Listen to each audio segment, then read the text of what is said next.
All right, and thank you very much, Jen. And as he said, I first did my master's degree in second language teaching and learning.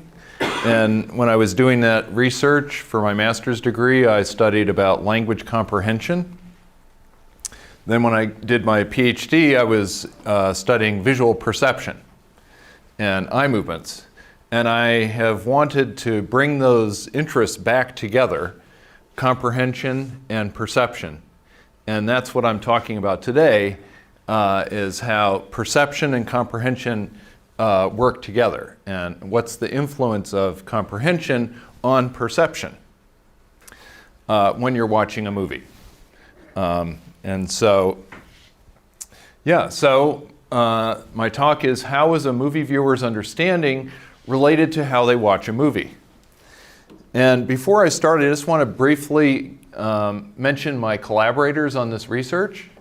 So I have both a current graduate student and a former graduate student. My former graduate student who's worked on this with me is Dr. Adam Larson. He's now at the University of Findlay in Ohio, and he's been there long enough. I think he's just about to get tenure.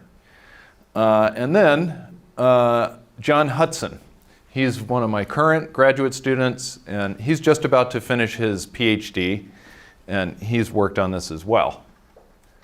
And then I have two main colleagues at other universities that I've been collaborating with on this. One of them is Dr. Joe Magliano, who's at Northern Illinois University. And the other one is Dr. Tim Smith at the Birkbeck University of London. So all of these studies have been done that I'll be talking about were done with these people. So I wanted to mention them. Okay, so does a movie viewer's understanding affect how they watch a movie? Well, perceiving and understanding movies seems to be very easy for us. Most people, they just watch movies and it seems to be completely effortless. But how do we do it? This is a question that is not so easy to answer. It's actually a very complicated question. And I want to ask a question that is of great interest, I think, to film scholars, which is, does each viewer understand and watch a movie in the same way or differently? And so to start off with that idea, that question, I'm going to give two opposing quotes from two film directors, Steven Spielberg and Quentin Tarantino. So let me start with Spielberg. He said, all of us go into a kind of a lockstep where if we were watching a tennis match, you'd see that perfect synchronicity of heads going left, right, left, right. The same thing in a movie theater.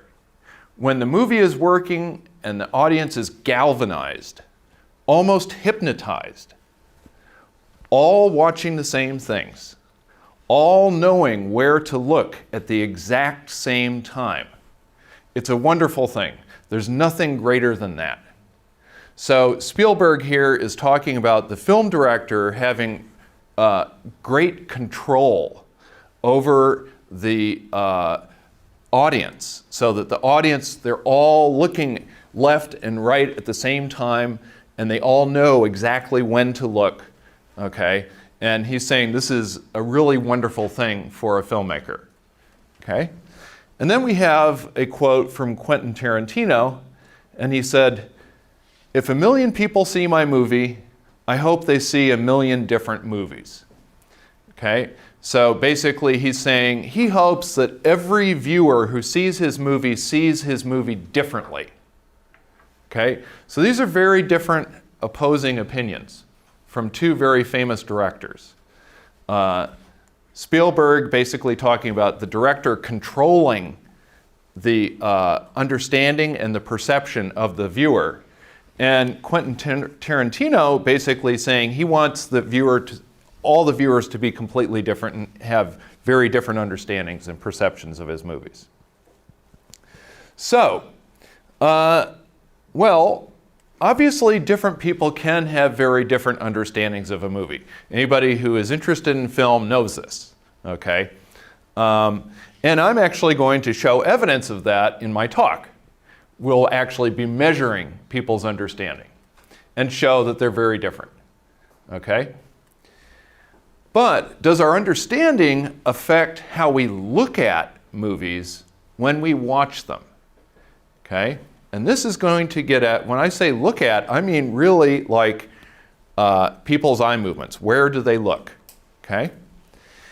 Now, for film, we don't really know the answer to this question, except from the studies that I'm going to be reporting, okay?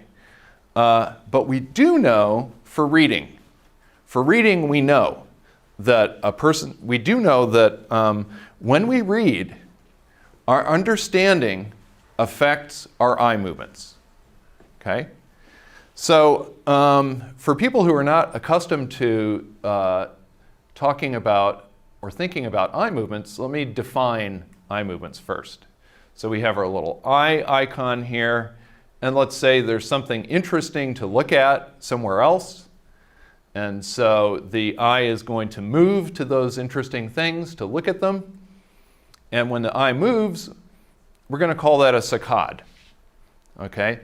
And that's French for jump, because the eyes tend to jump very quickly, okay? And when the eyes get there, when they have finished their saccade, and then they stop moving and they take in information from that thing of interest, we're going to call that a fixation, okay? It means staying in one place, okay? So when we're in a fixation, that is when we are actually processing the information there, not during the saccade. But the saccade tells us where somebody's attention went. What are they interested in? What are they paying attention to? We can tell that by the saccades, okay? All right, so readers' understanding affects their eye movements. And let me give you an example. I'll give you an example sentence. It's a simple sentence, but it's a little bit confusing, okay? So the bushes were planted by the greenhouse yesterday, okay?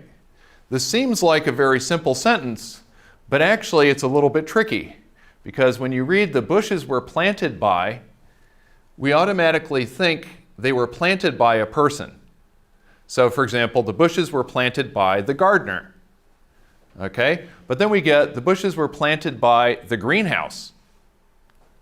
A greenhouse is a place where you put bushes or you put plants, okay? So a greenhouse cannot plant plants, right? So, but that means that actually planted by means they were planted near the greenhouse, okay? So this could cause some confusion. And when we look at people's eye movements, they show us that confusion. So here's an example. Okay, so when the person is making eye movements to read this, okay, when they have confusion, that leads to longer fixations. Okay, so the eye will stay at the confusing place longer. Okay, and I'm sure you've recognized that yourself when you're reading and you come across a word that you don't understand, you look at it longer. Okay, that's a longer fixation. It also leads to looking backwards. Okay, those are called regressive saccades. Okay, so you make a saccade in the reverse direction. Okay, until you understand what's going on. Okay, so our eyes will tend to move from right to left if you're reading in English, but if you have something that you're confused by, then you will go back, and then when you understand, you will go forward again. Okay, so these are ways that comprehension or understanding affect eye movements in reading. Okay,